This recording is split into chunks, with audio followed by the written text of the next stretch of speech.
You know how sometimes you hear someone say that you can learn so much about a society just by looking at its laws? Right. Well, get ready, Yeah. because today's deep dive is taking that idea to a whole new level. I'm ready. We're going all the way back to 8th century Francia, Okay.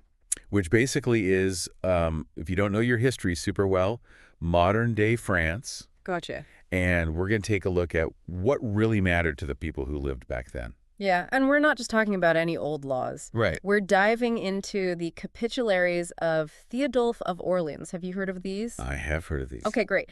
So these are a set of instructions for priests, and they go way beyond just, saying mass. It really is like someone just handed us a rule book for how to navigate life, Yes, medieval style. exactly. We're talking about everything I love it. I love it. from how to conduct your religious services to what are you supposed to do about witchcraft and inappropriate dinner parties. It's quite the read. And to really get why this is so important, we kind of have to think about who Theodulf was and what gave him the authority to be, laying down the law. Okay, so fill me in. What made Theodulf the ultimate medieval rulemaker? Well, it's important to know that he wasn't just some bishop, right? He was appointed by Charlemagne, Oh, the wow. big guy himself. Yeah, And Charlemagne, he was really big on unifying his kingdom. right. And religion, key part of that strategy. So these weren't just like, friendly suggestions Oh. from a concerned cleric. No. This was about Charlemagne being like, we're going to do this my way. Exactly. And that leads us perfectly to one of the first things I noticed in these capitularies, Okay. which is the very, very specific instructions about how and where you're supposed to do Mass. You mean the part about how priests, they had to hold mass in the main church with the Yes. doors unlocked? That's the one. And, at first glance, it might seem kind of like a weird little detail, Yeah. but it actually is super revealing about the whole challenge of creating a Christian society back in 8th century Francia. Interesting. Why all the emphasis on public worship?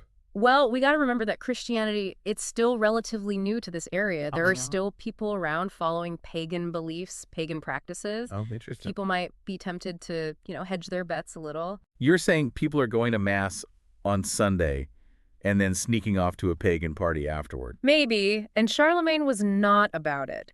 He wanted everyone on board, Right. 100% with Christianity.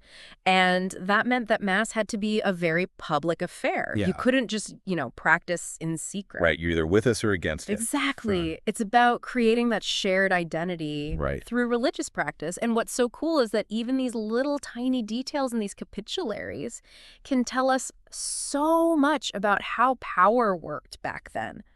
It makes me wonder what people will say about us and our online church services, Right. But okay, so aside from having to show your faith publicly, the other thing I thought was so interesting was how much Theodulf talks about punishment. Yes. And I don't mean Yeah. just like, oh, say a couple Hail Marys.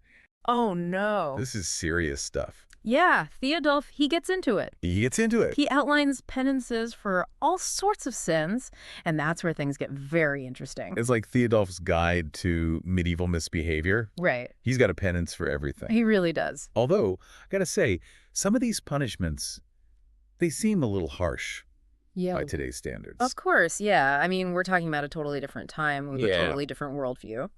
True. And these penances back then, they weren't really about punishment so much as they were about, restoring a spiritual balance, getting people back on that righteous path. Okay, I can see that. But even still, some of these sins, like, what about a woman who accidentally suffocates her baby in her sleep?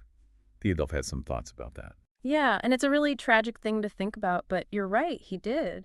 It shows how these capitularies, they give us this really interesting look into what people were worried about back then. I mean, infant mortality was a huge problem. Yeah, it makes sense. And women, they were under so much pressure to be perfect mothers. It's kind of crazy how even a really sad accident like that became something that was spiritually judged. Right.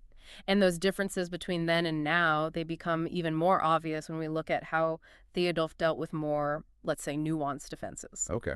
For example, he spends a lot of time talking about theft. Okay, so what counted as a crime worthy of penance back in 8th century Francia? What could you get away with? Well, Theodulf, he was actually really careful about this. Oh. He really differentiated between people who stole because they were greedy and people who stole because they absolutely had to. So, like, stealing some bread because your family was starving? Exactly. In fact, he even quoted the Bible to back up the idea that in some cases that was totally understandable, Right. even forgivable sometimes. Wow. Theodulf quoting scripture to justify a little petty theft. It's not what I was expecting. Mm. But I'm guessing that even the starving thief, they couldn't get out of some kind of penance, right? You're right. Even then, Theodulf believed in justice, but also mercy, you know, but you still had to face consequences. That's where this structured approach to penance comes into play. So he was all about finding the right punishment to fit the crime on, spiritual level. But it wasn't always about, whipping yourself or wearing a sackcloth, was it? Hmm. What else did they do? Not always, but those were definitely options. He also would tell people to do things like fasting, praying, giving alms.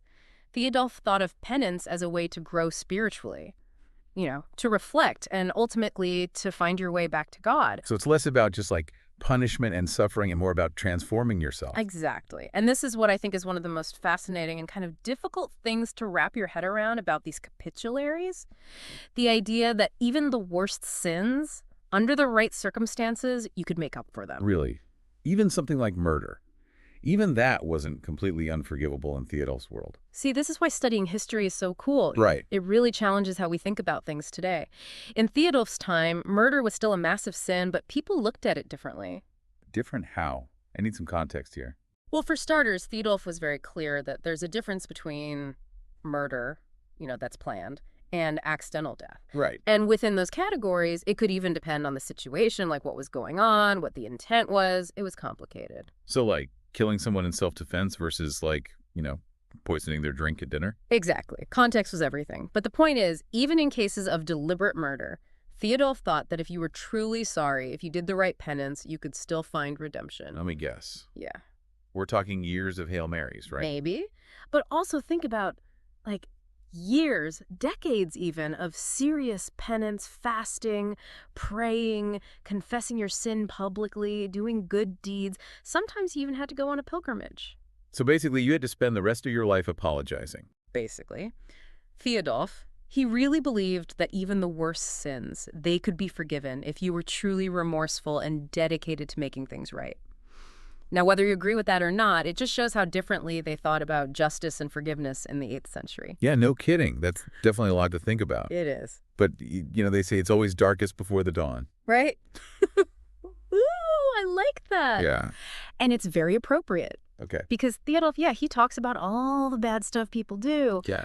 But he also gives you this roadmap for how to get through the darkness and come out the other side a better person. So last time we were on this deep dive into the world of Theodulf of Orleans, Yeah. we learned about some pretty intense punishments for anyone who broke the rules. Yeah, there's no denying that Theodulf, he really knew how to lay down the law. But, there is this other side to it, too. There's this glimmer of hope in there. So you're saying there's more to Theodulf than just thou shalt not. That he wasn't all doom and gloom. Exactly. Theodulf, he didn't just want to focus on everything people were doing wrong. Right. He also wanted them to know what they could do right. So less about avoiding hell and more about, like, actually being good. Exactly. Theodulf believed that there were certain virtues, if you cultivated them, it could help you overcome temptation and experience true spiritual fulfillment. Okay, so what's on Theodulf's highlight reel of virtues? Yeah. What did he think people should be striving for? A lot of the usual suspects. Okay. Faith, hope, charity, justice, those kinds of things. Less, yeah. Exactly, things that transcend culture. But Theodulf, being Theodulf, I'm guessing he had some pretty specific ideas about how you put these virtues into practice. Oh, you know it. Theodulf, he was all about action. He didn't think that faith was just about believing. You had to live it. And that meant putting those virtues into practice all the time, every day.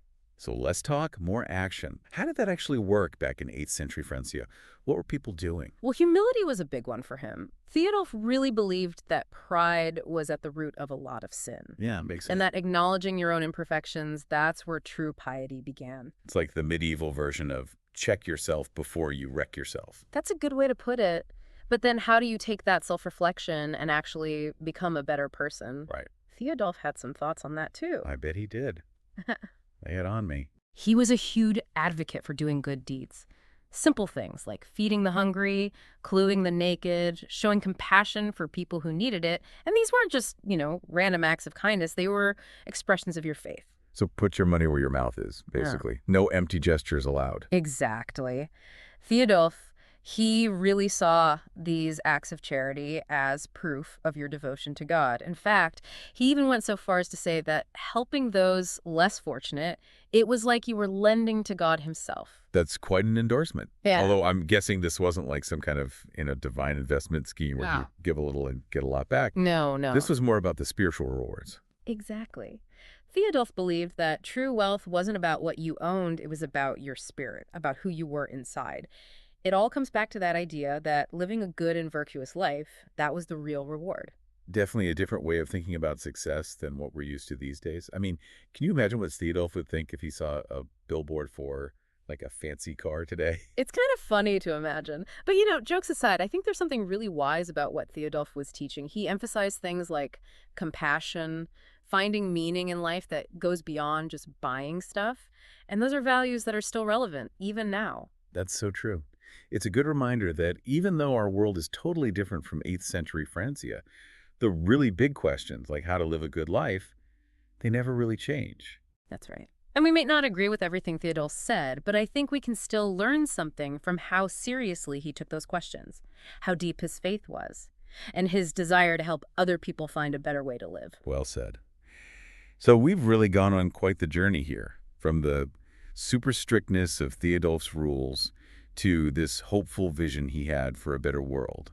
It's been a deep dive for sure. It really has. And like you said, there's always more to think about. Like, what will people think about our beliefs and our values hundreds of years from now? It kind of makes you think, right? It does. It really reminds us that we should never stop asking questions, Exactly. to be open to different ways of seeing things, to remember that we're just a small part of a much bigger story. I love that. And on that note, we'll wrap up our deep dive into the fascinating world of Theodulf of Orleans.